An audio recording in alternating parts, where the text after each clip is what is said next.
Hi there, let's read Elephant in the Dark. This is based on a famous poem. Let's see if you enjoy this story. Elephant in the Dark. Merchant Ahmad had brought a mysterious creature all the way from India. Here it is. The news spread fast through the village. What could the huge beast be? The villagers ran to the merchant's barn next to his house to see this strange creature, but the doors were locked, and the merchant, tired from his journey, was sound asleep. The rowdy crowd woke the merchant. He stuck his head out of the window and shouted, "It's too dark in the barn to see anything. Go home and let me sleep." But no one went home. Instead, they decided to see the beast for themselves. See, look, they're helping get this one through this skinny window there. He's going in. The first villager snuck into the dark barn. He tripped on a bucket of water and fell on the animal's long, slithery nose. This startled the villager and set him running. Outside, he gathered himself, puffed his chest, and said, "The creature is like a snake."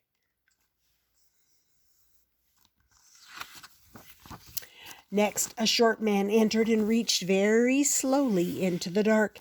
He wrapped his arms around one of the animal's legs, then rushed out to report, "People, the creature is not like a snake at all. Oh no, it's round and tall like a tree trunk." A third villager climbed inside the barn. The beast swept its huge ear against her face, and the woman ran out. "The creature is neither like a snake nor a tree trunk," she panted.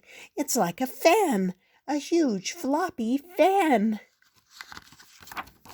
The three villagers argued excitedly. Others scratched their heads and disagreed. Each offered such different views. The fight escalated, and the remaining villagers stole into the dark barn to find out the truth for themselves. "It's like a leathery jug of water. It's skinny and hairy like a paintbrush. It's definitely sharp like a plow. It sounds like a horn." All day long they called each other names and fought to prove each other wrong.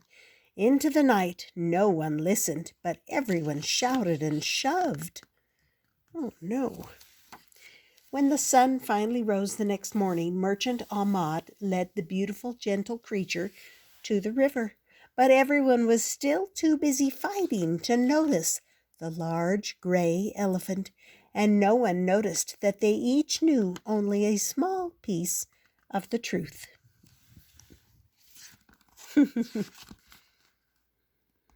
And how did you like that story? Here's the author's note. "I've always felt a special bond with the poet Rumi. Like Rumi, I was born in Iran, formerly Persia, and my native tongue is Persian, and I too am destined to live outside my country of origin with people of many cultures who have widely differing points of view. I often find myself wondering what would happen if, instead of arguing, people would listen to one another and place their conclusions together like pieces of a puzzle." In his poem, Rumi clearly illustrates how each person perceives the elephant according to the small part he touches. He also shows how insisting on our own conclusions made in the dark keeps us from seeing the whole picture. Further along in this fragment of what is a much larger poem, Rumi writes, "If each carried a candle in their hands, there would be no disagreements in their statements." I think of this story as a lit candle, and I'm grateful for the opportunity to pass it on to you, my dear reader. Illustrator's note. I became an artist in Russia during the time when information was routinely obscured or distorted by the government, and that is why I so eagerly embraced the opportunity to illustrate this book. The importance of seeing the complete picture instead of groping for bits and pieces of it in the dark resonated deeply with me. Such personal connection to the story helped me to bridge my art with the art of the Persian miniature painters whom I chose for my inspiration. Each of their meticulous paintings, is a world complete in itself where nothing is overlooked or obscured.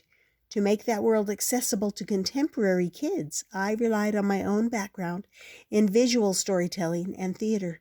In the end, for me, merging the ancient Persian art with my own modern sensibilities is what made the story and pictures take on a life of their own.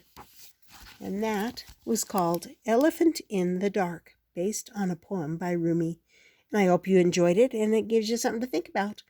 And I'll see you next time here on Stories with Grandma.